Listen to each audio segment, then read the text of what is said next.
Morning, respected teachers, seniors, and colleagues. As part of this series of presentations on the basic topics of cancer, today I'll be presenting on the basics of clinical cancer research.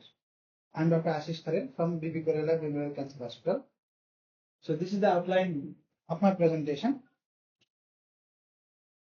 So first, let's start with the definition. Clinical research is a structured process of investigating facts and theories and of exploring connections with the purpose of improving individual and public health. It proceeds in a systematic way to examine clinical or social conditions and outcomes and to generate evidence for decision making. And the application of this process for studying cancer in humans with the aim of improving the prevention, diagnosis, treatment, and quality of life is clinical cancer research. So, what are the core objectives of clinical cancer research? There are main four core objectives. That is to discover new treatments or interventions, to evaluate the effectiveness and safety of therapies, to understand the cancer biology and patient variability, and to optimize current treatment modalities. Then we have to understand about research design. Then, how do we design research? Research design is the overall plan or structure that guides the entire process of conducting research. It is a critical component of the research process and serves as the blueprint for how a study will be carried out, including the methods and techniques that will be used to collect and analyze data. And the key components of research designs, there are 8 key components.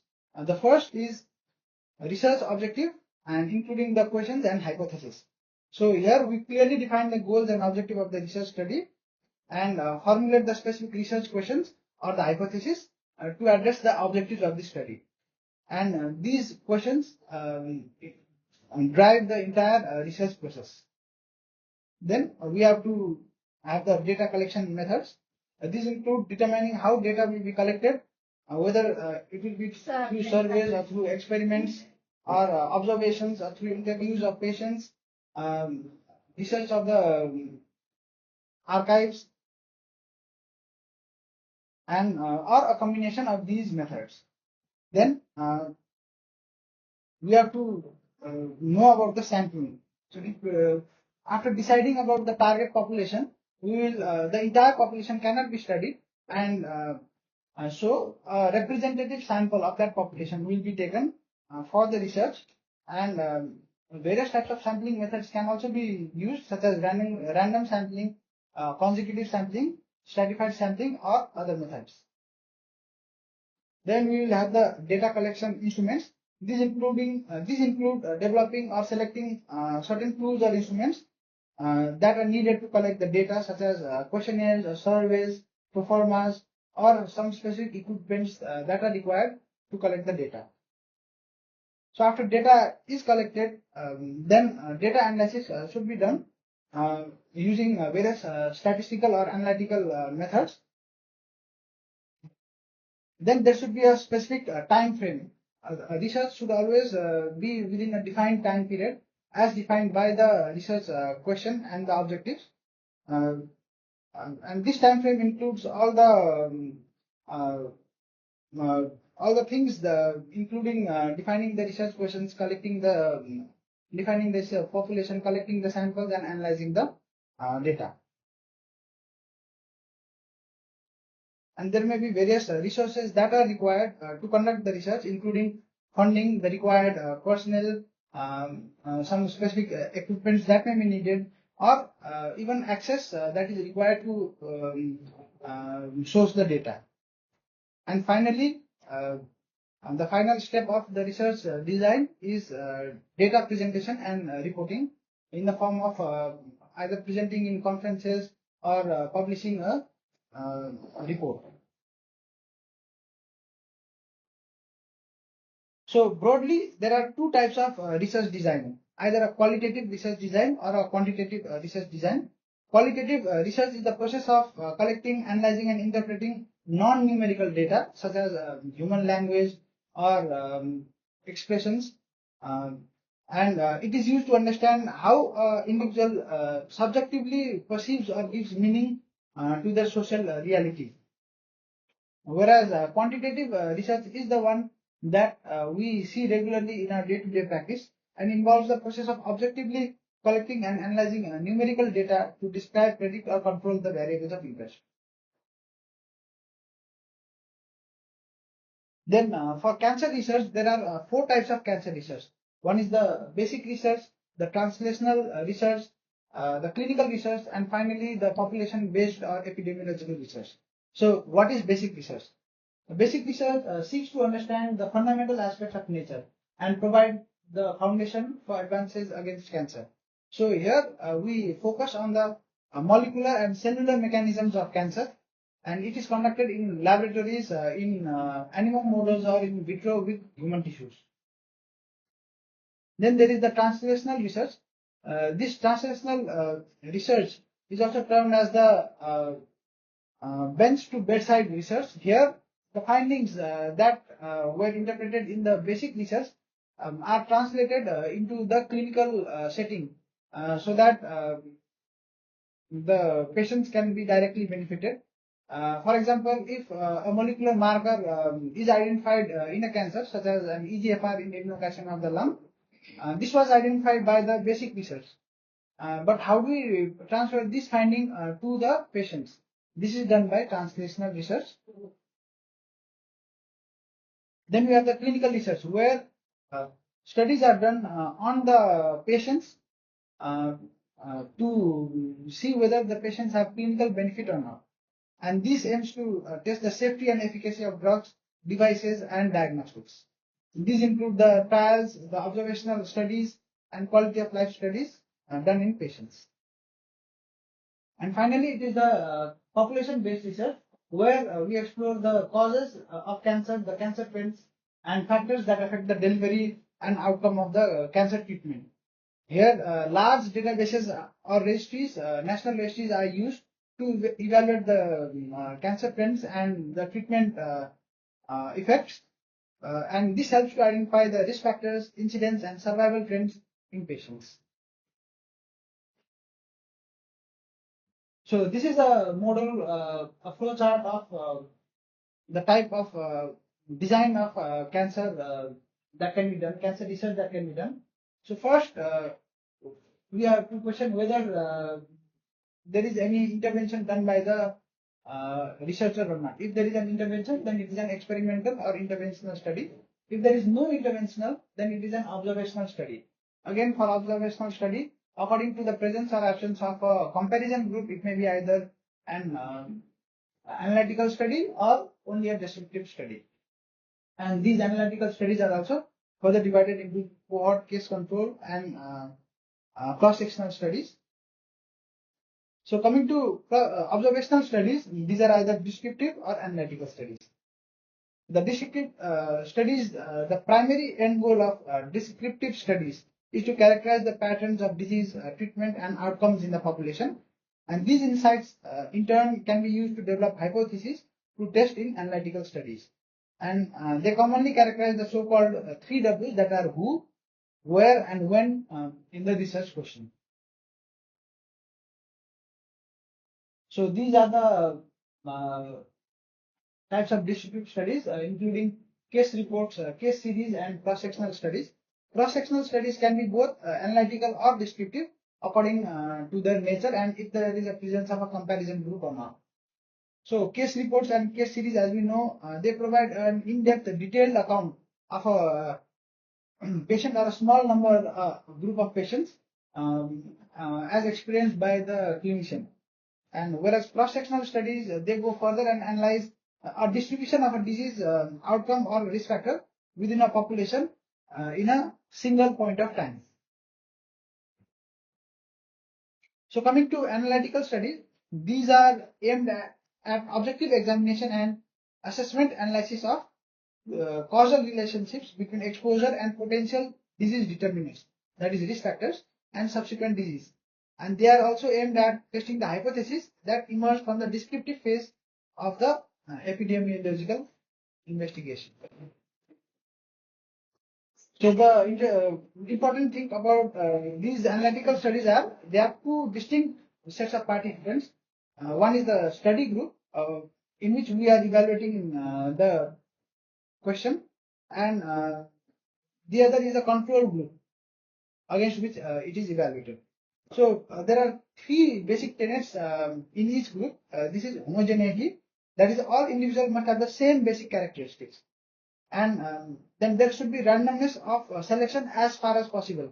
That is, everyone must have the same probability of being selected, and finally it should be a sufficient size so as to get a proper analysis.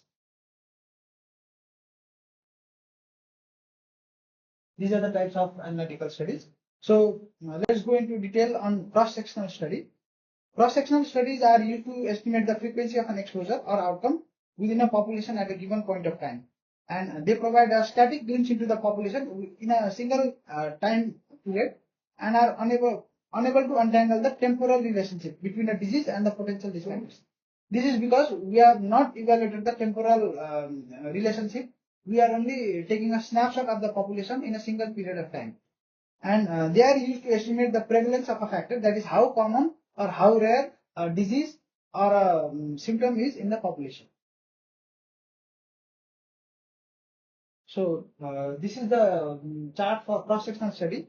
Here we have the study population, and then we take a snapshot of the population and divide them into controls and cases, and we see whether they are exposed or not exposed to the thing that we are looking for.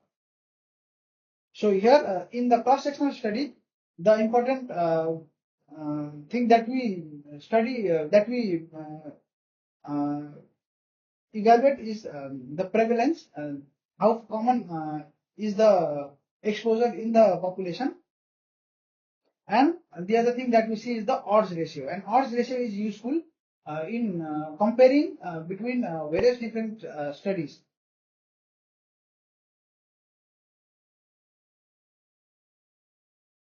So coming to case control study, in this study design, two existing groups differing in outcome are identified and compared based on some supposed causal attribute.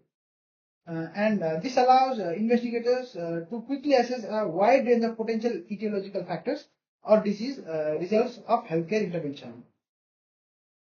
So the features of the case control study is that it is a retrospective design, and here we start with the outcome and then look backwards for exposure. For example, if a patient has some cancer, we take all the patients who have the cancer, and then we look backwards to see if there is any exposure that could be explained, that could explain the arising of this cancer. And this study is efficient for identifying the risk factors or etiological factors for rare diseases. And here the main outcome is the odds ratio. So first, so we start our study in the future, that is in the final time when the disease has already occurred, and we divide the groups into cases who have the disease, and we take controls who are of similar nature with the cases except that they don't have the disease. And then we look into the past to see if they are exposed to any risk factors that can explain the rising of the disease. So here, odds ratio is the important thing that helps us to measure the risk and evaluate with other studies. So coming to cohort study, it is a type of observational study that follows a group of individuals, that is the cohort, over a time period to observe how certain factors like exposure to a risk factor will influence their health outcome. And the goal of the cohort study is to assess the relationship between a specific exposure or intervention and an outcome of interest. So the features is that it can be either a prospective or a retrospective study. And here, unlike the case control study, we start with the exposure and then look forward to the future to see the outcome. And here the main outcome is relative risk or the risk ratio. So for example, if we take a group of smokers and follow them for a period of a few years and evaluate if they have developed any sort of lung cancer or other cancers, then this is a type of cohort.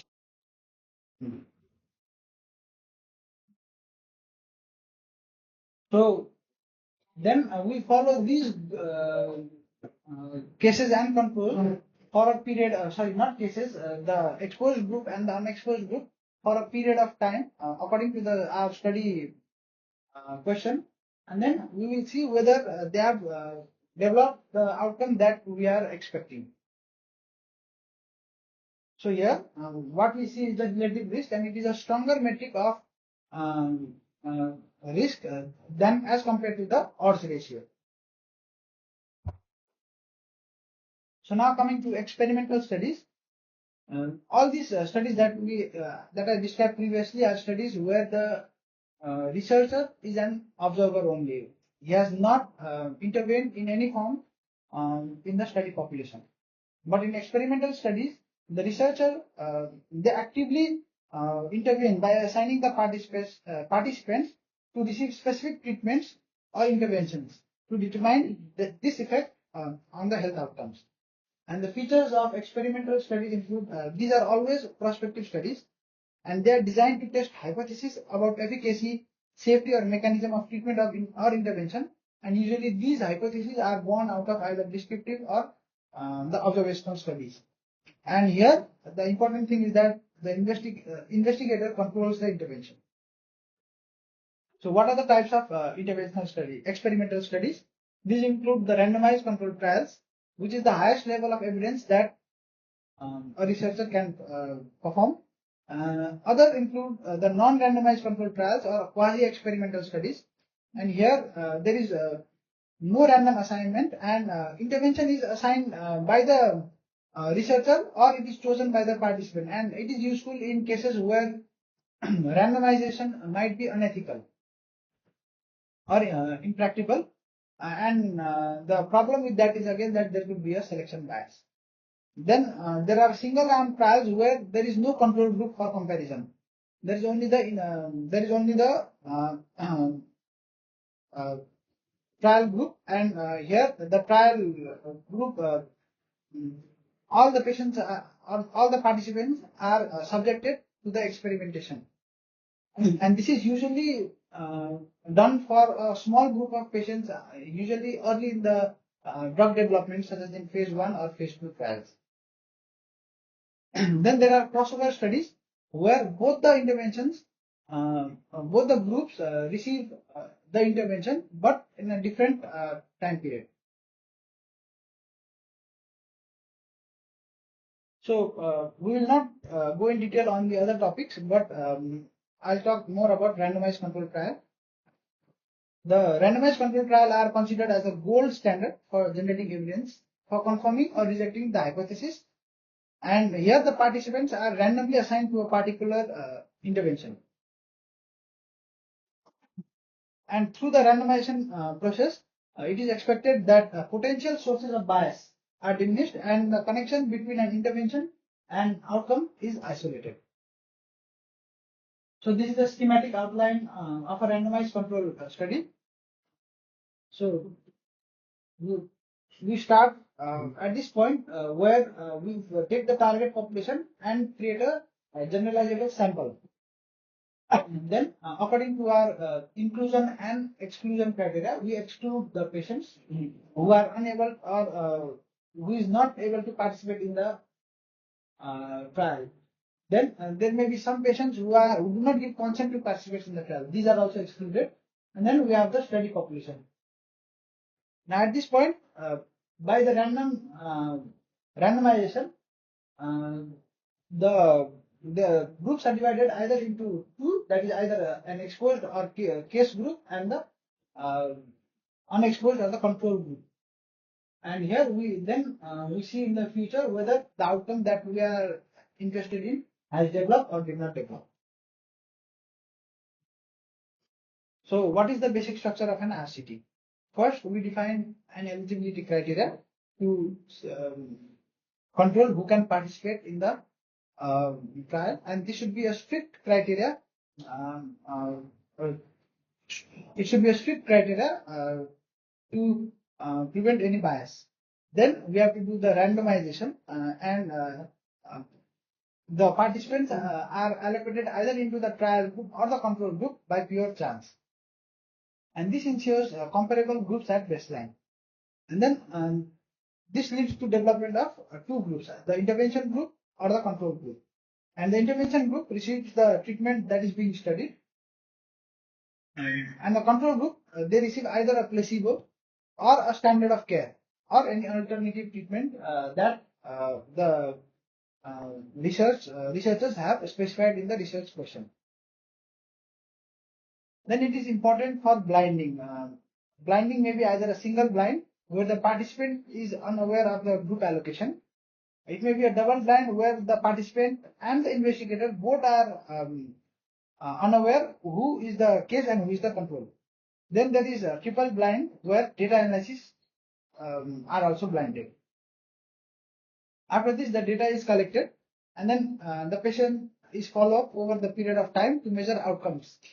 Then finally, the outcome assessment is done on predefined primary and secondary endpoints. And this is a very important thing that we have to understand is that the final outcome assessment should be done, should be predefined prior to starting the study.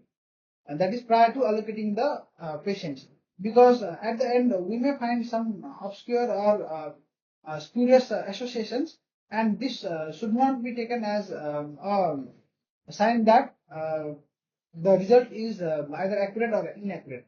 The question that is being studied should be always be defined prior to starting the study. So, what are the primary analysis methods in RCTs? So, there are mostly three types, and the most important is the intention to treat analysis. Here, all the randomized participants, regardless of whether they receive the intervention or not, they are analyzed. And another is the per protocol analysis or the as treated analysis. Here, only those who completed the study as planned in the study are analyzed. The problem with this is that, for example, if chemotherapy is being studied, some patients might not be able to tolerate the toxicity, and these patients will be included in the intention to treat trial, intention to treat analysis, whereas it will not be included in the per protocol analysis. So, per protocol analysis does not reflect the real world situation where many patients who undergo toxic treatments uh, do not undergo the entire treatment,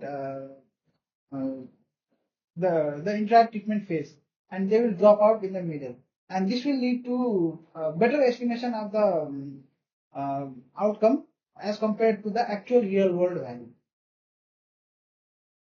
Then there is the modified intention to treat, where participants who have been randomized and received only a few doses of the intervention are also included in the analysis.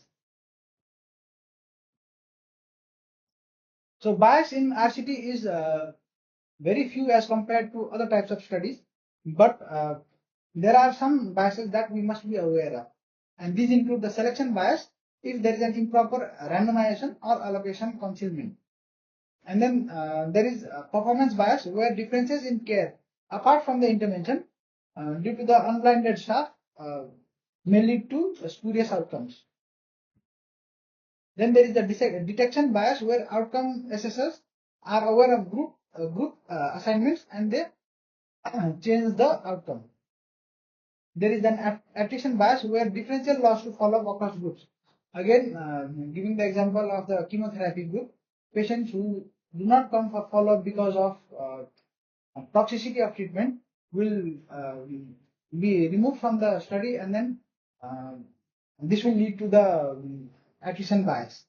Then there is a reporting bias where a selective reporting of the significant outcomes leads to spurious results.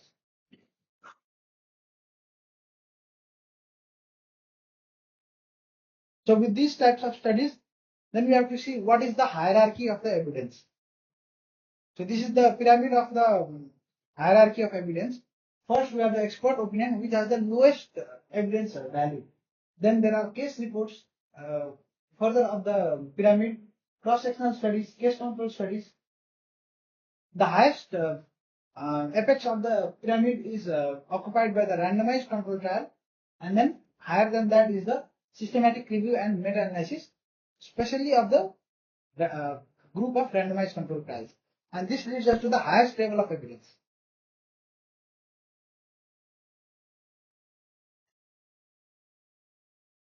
Then we have to talk about the phases of clinical trials. Especially this is relevant in drug discovery and development of the new drugs for treatment in the patients. And first is the preclinical studies. These include studies in the lab to make sure that the methods, that is the drug, the procedure, or the preventive measure, or the diagnostic study is not harmful to the people. And the level of the harm is measured in terms of toxicity. And in this preclinical study, there are no human participants, either animal models or the in vitro tissue are used to evaluate the toxicity profile of the drug. And this is an example of a basic research. Then there is a phase 1, which is where we see if the investigational medicine or treatment is safe, and we see whether there are any side effects, how it affects or moves through the body, and is it safe to use the same time as other medications. And here the only a small group of participants in like 20 to 100 people are taken, and usually these patients are either they may be healthy volunteers, or they may be, in cases of rare cancers, they may be advanced patients with advanced cancer who have we have no other options for treatment. Then there is a phase 2. After completion of the phase 1, then we see whether to see the efficacy and the safety profile of the drug. We evaluate the therapeutic efficacy and continue the safety monitoring in this patient cohort. And here a bit higher sample of 100 to 300 participants are taken, for example, with a specific cancer type, to see if the drug is working as intended in this group. And here the outcome is the response rate and progression-free survival that is seen. Then the phase 3 is the confirmation phase, where the new drug or treatment modality is evaluated with the standard of care at the moment of time.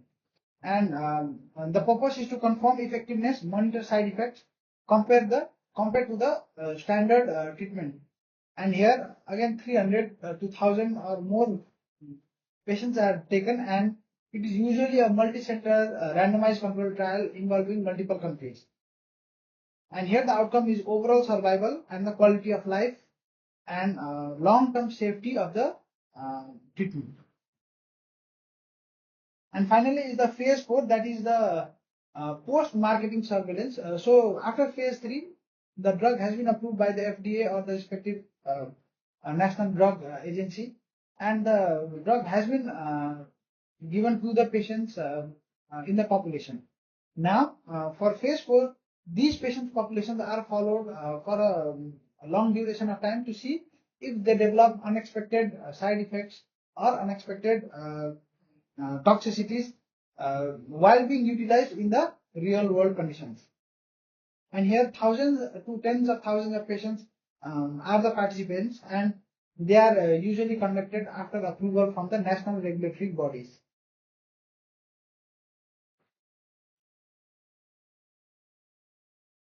So my final topic today will be on evidence-based medicine. So this is the thing that we should strive to practice every day in our clinical practice. And evidence-based medicine is the problem-solving approach to clinical care that integrates three things. That is the best available evidence from a well-designed research studies, clinical expertise of the healthcare professional, and patient values and preferences. And this involves asking a clear clinical question, searching for the most relevant and up-to-date evidence, critically appraising evidence for its validity and applicability, applying the evidence in practice, and evaluating outcome of decision or intervention. So, for example, if a patient comes with stomach cancer, uh, uh, we first evaluate the patient and see whether the patient, the stage of the patient and all. And then the question comes, how do we treat the patient? Whether the patient should undergo gastrectomy or the patient should undergo perioperative chemotherapy. This question, after doing the literature review, we'll see that the FLOT 4 trial, which was done in 2018, and this was a well designed randomized controlled trial done in a large number of patients, and it clearly showed the benefit of perioperative chemotherapy in patients with gastric cancer. So, with this information, uh, after we have critically appraised this study and we discussed with the patient, uh, it is better to for the patient to undergo perioperative chemotherapy than upfront gastrectomy.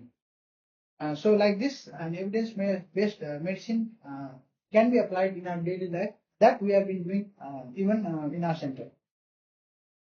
So, what is the importance of EBM? It improves the patient outcomes by using proven interventions, reduces variations in practice, and promotes cost-effective care and encourages lifelong learning and continuous improvement in the clinicians. So, with this, this is the schematic representation of the evidence-based practice. It is a web of all the things that we have studied till now. We see all the laboratory experiments, then the early phase and late phase trials. We see the meta-analysis, and which is developed finally into the theory. And again, this theory may also be criticized, and a new theory may also be developed. Again, a new case series or case reports may be developed, and again, this cycle repeats itself. And this leads to review and synthesis, creation of expert opinions and guidelines, and finally, medical decisions. So, this is the web of the evidence-based practice. So, with this, I'd like to conclude my trial.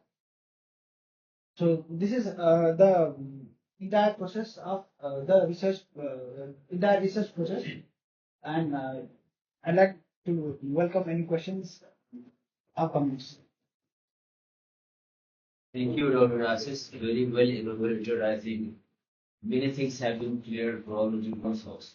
It's a very important thing because for our practice also and to have some post now career, like the development of the papers or policy article for the promotion is very important, and we must know how to write an article or publish the article, how to conduct the research. And what's happening in our country that we are very deprived of all these things. Various factors. If you conduct a randomized control trial, it's almost impossible in our country because there are various barriers. How will you conduct a randomized control? For example, in our center, I want to see whether some new approach. Let's suppose I'm trying to see this some sort of skin preserving mastectomy or something. Plus chemotherapy is better than only surgery plus some hormone therapy. So I'm jumping just up to the randomized control trial, but I have not performed all those preclinical studies, phase 1, phase 2, then how can I jump to that? It's a very unethical process. And we have got a lot of constraints in our setup. Therefore, to conduct a randomized control trial, again, you have to take the clearance not from your institutional board, but also from national body. Like for Nepal is the national research council. You have to take permission from them, then only you can come to conduct the well-designed randomized control trial. So what we have been doing is just simply doing some case series, doing some cross-sectional study, doing some retrospective study, very less of the experimental or analytical study that we are focused on.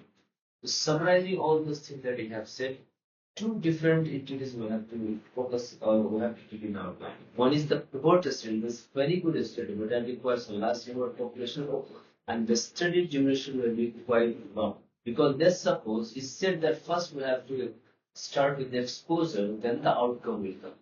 if you want to say that smoking causes the lung cancer, it will not happen in 1 month, 2 months, 3 months. It may take about years of the time. So how you are going to do such a long duration of the longitudinal study to come to a conclusion, to come to an outcome. So that may not be possible in every scenario. In some scenarios, yes, it may be possible. In many, it may not be possible. So that's why the case control studies are easier for us because the outcome can be obtained from any study.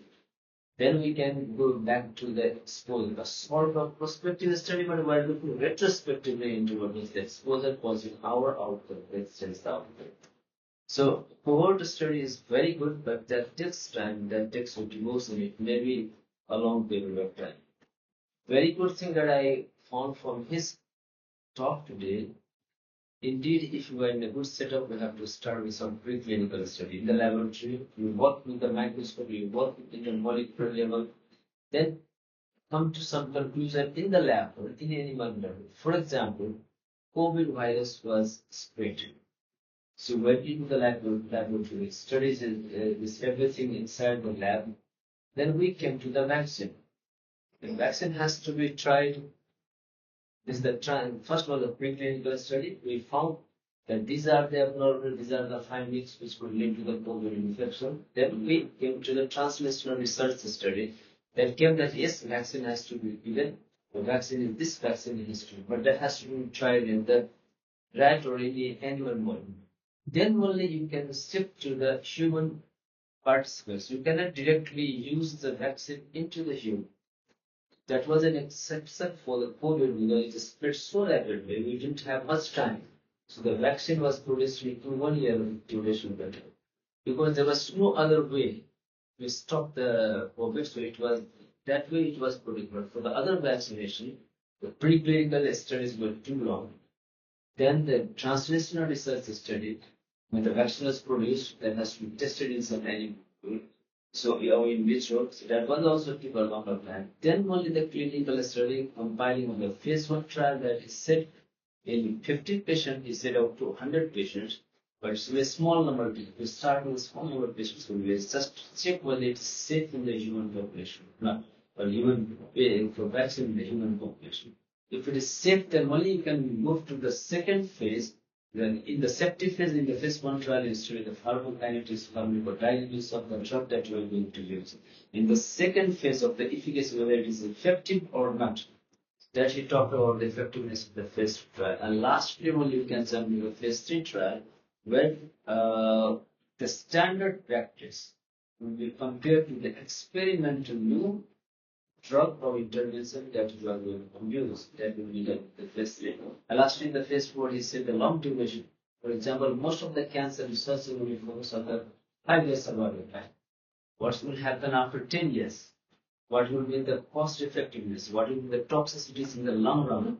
What will be the long run of the quality of life? That can be assessed by the phase 4 trial.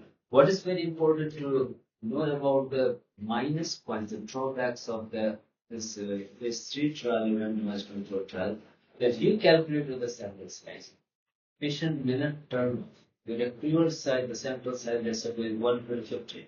For some reasons, the patient will not turn off. For example, you are starting with the neoadjuvant treatment. Now you are considering the surgery. Many patients may not tolerate the neoadjuvant chemotherapy and they will not be landing of the side effects. So you have to exclude those patients.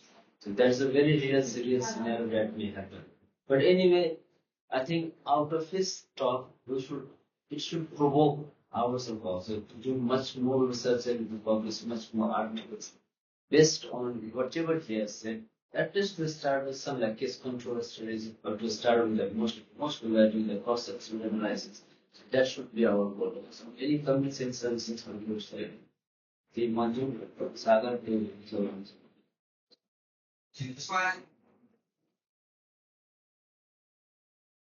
यो आएको पनि होला हामीले धेरै जस्तो गरेर आउँछ धेरै त्यो हामीलाई थाहा हुन्छ आइसिटी भन्ने त्यसमा फिल्ड प्रोटोकल एनालाइसिस त्यसमा कुन चाहिँ बेटर चाहिँ त्यसलाई माने हामीले ICT Better the always it is the intention to intention तर प्रोटोकल एनालाइसिसमा त since we are taking the actual patient what the actual response to the patient many patients have gone out of the study विदेशी ट्रिटमा चाहिँ 500 patient मैले राखेको छु तर चाहिँ मेरो त्यसमा त्यो 500 मध्ये 350 मात्र रिटेन गर्नु स्टडी हुन्छ 150 of the study. We don't know actually what would have happened in that patient.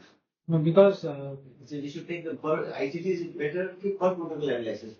this is always defined prior to starting the study that you will do either a per protocol study or a intention to treat.